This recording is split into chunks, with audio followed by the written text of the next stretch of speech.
Seja muito bem-vinda, Sula e Ney. É um prazer estar aqui com vocês, dando a largada, então, do podcast, né, da 333.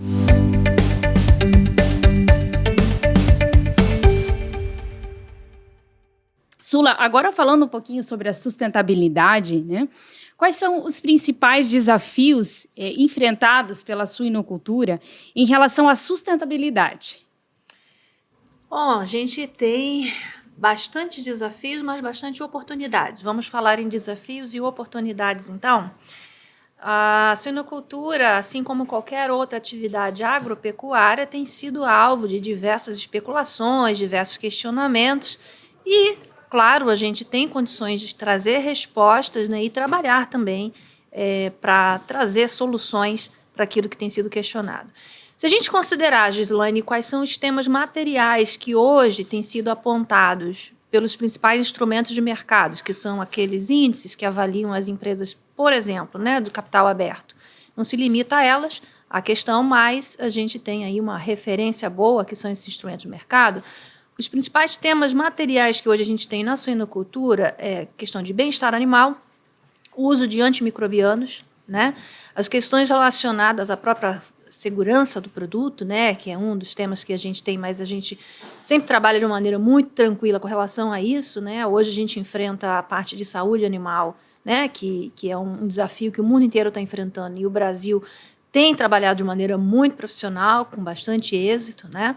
E pensar em outros temas que são as questões ambientais, que acabam ficando, de certo modo, no top dos temas materiais relevantes. Então, se a gente pensar em termos de desafios, esses são os pontos que a gente tem a focar, né? A parte de meio ambiente, a parte de bem-estar animal, o uso de antimicrobianos e as questões relacionadas ao food safety, né? Aqui a gente tem aí temas que são já nossa rotina e não é de hoje, em que o tema de sustentabilidade ganhou um bom avanço, né, um bom destaque, mas a gente já vem trabalhando há muito tempo com isso. Bem-estar animal, a gente tem já normas e tem avançado cada vez mais, equivalentes a diversos países do mundo que já estão bastante adiantados nesse aspecto.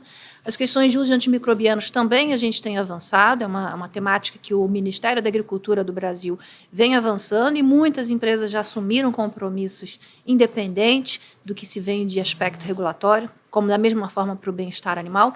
Então, acho que a gente precisa agora trabalhar de uma maneira um pouco mais equalizada, que várias e outras empresas que já estão no setor precisam observar esses pontos, atentos àquilo que é uma necessidade, mais do que uma tendência, e trabalhar nesse aspecto, né? E buscar empregar todo o nosso diferencial que a gente tem como indústria brasileira para atendimento desses quesitos, que são oportunidades. Muitas vezes as regras surgem às vezes de mercados cujos consumidores têm já uma ação, uma atividade mais intensa e uma observação mais intensa sobre esses requisitos, e aí recai para nós, como países também, né, exportadores, como país de grande referência para a produção, e acaba que a gente consegue, de certo modo, responder a esses anseios sem perder a competitividade. Então, desafio sempre vai ser para a sustentabilidade é ser competitivo, manter a competitividade e empregar padrões cada vez mais elevados. Então, a gente tem feito isso com maestria. Perfeito, Sula. E dentro dessa linha ainda, como a indústria está se preparando para cumprir as metas estabelecidas pela Agenda de 2030? Algumas empresas, né, já possuem esses compromissos, colocaram, né, dentro das suas metas alguns desses ODS, e a gente percebe que tem tido, né, avanços. Então, dentre os diversos em que a gente já possui alguns compromissos, ODS 12, por exemplo, né, que fala da produção sustentável, acaba se entrando dentro desse aspecto diversos outros, como eu comentei, a respeito do bem-estar animal, por exemplo, né, as questões relacionadas à utilização de recursos, o uso da água é um tema material muito importante, por exemplo, e a gente vê empresas empregando bastante trabalhos muito proativos, muito significantes nesse aspecto, a questão do impacto ambiental também.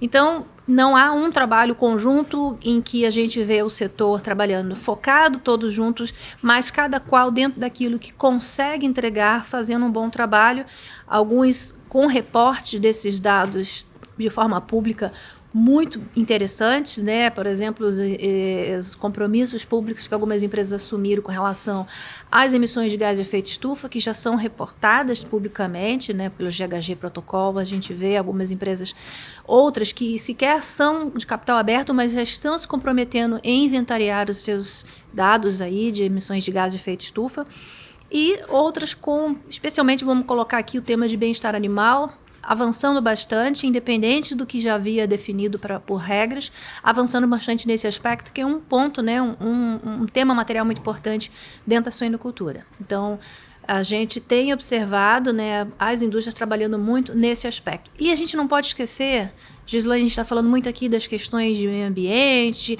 e todos os aspectos que a gente muito pensa quando fala de sustentabilidade, mas o aspecto social, ele é muito importante. E a suinocultura, ela é uma atividade que traz um grande benefício para a sociedade em termos de emprego e renda. E sustentabilidade, a gente sempre tem que lembrar, é um tripé. Sem a parte econômica, sem esse desenvolvimento da sociedade, do aspecto econômico e social, a gente não consegue manter os demais. Então, esse é um ponto muito importante que a suinocultura entrega muito bem, que é o aspecto social. A poder colocar fixação do homem no campo, trabalho no meio rural e associação familiar. Tudo isso são aspectos dentro de uma dimensão econômica e social muito importante que fazem parte da sustentabilidade. Perfeito, Sula. Ney, dentro ainda dessa linha de raciocínio, quais seriam, né, os avanços recentes na suinocultura em termos de inovação, né, inovações tecnológicas e melhorias práticas que têm impulsionado a sustentabilidade no setor? A gente poderia resumir isso, acho que não tem nada mais ser sustentável do que ser eficiente, né?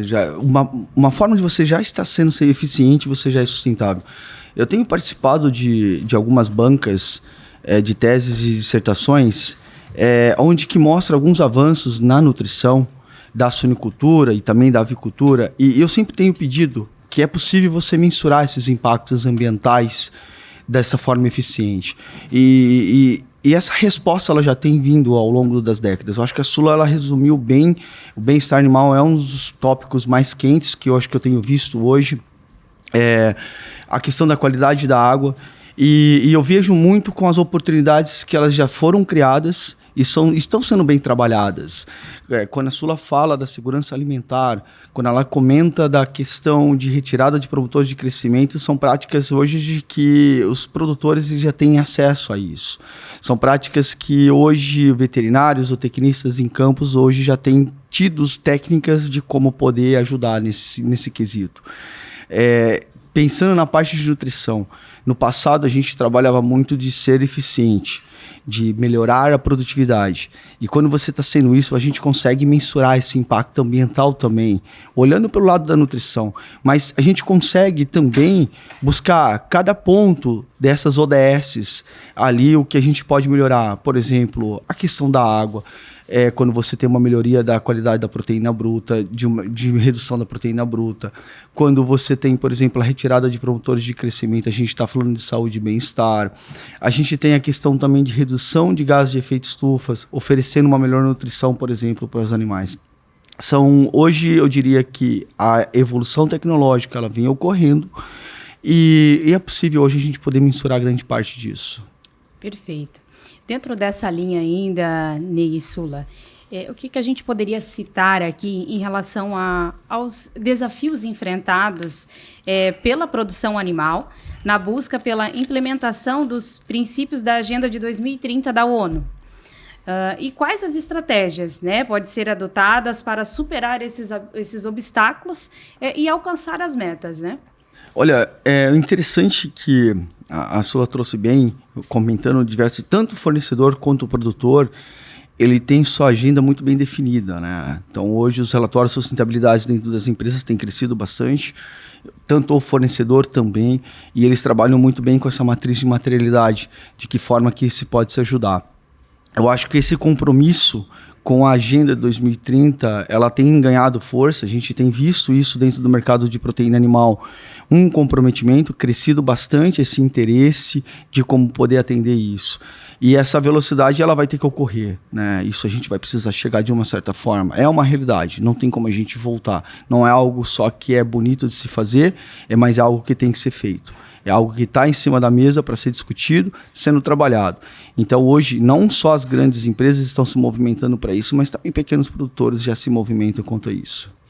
A 333 tem trabalhado muito esse aspecto da comunicação. E a comunicação ela é um aspecto importante da sustentabilidade também. Hoje o consumidor está ávido e buscando respostas porque às vezes faltou uma comunicação. Então é muito importante a gente pensar, e saldo até a 333 por esse belo trabalho com relação à comunicação, e pensar no seguinte: a gente está falando de meta, né? A meta da ODS, né, ela tem diversas objetivos, e para alcançá-los existem as metas. Para que eu possa fazer alcance dessa meta, eu tenho que monitorar e eu tenho que determinar uma avaliação. O que a gente percebe muito, Gislane, é que há muitas iniciativas sendo realizadas, mas pouco se contabiliza ou pouco se consegue organizar os dados para se contar essa história, para depois falar, eu alcancei a meta. Então a gente percebe, às vezes, até um desperdício de uma oportunidade de se comunicar uma boa ação, porque não houve o cuidado de se organizar aquilo. Tá bom, eu tenho uma meta, então eu vou trabalhar dessa forma e eu tenho esse resultado e eu posso comunicar esse resultado. Sustentabilidade, ela é muito isso, é um reporte também, né? Quando a gente fala do ESG, ele envolve muito a questão do reporte de dados, né? De reportar. E eu só consigo reportar ou comunicar aquilo que eu organizei e que eu realmente tenho informações sólidas. Senão vira uma coisa, estou fazendo, vou fazer, penso em fazer. Vou realmente fazer e vou mostrar de onde eu vim, para onde eu estou indo ou onde eu cheguei. E a comunicação é muito importante. Se organizar para comunicar é um aspecto da sustentabilidade, e a 333 tem feito esse trabalho, incentivado muito isso. Perfeito, Neysula. A 333 agradece aí a participação de vocês. Obrigado. Obrigada.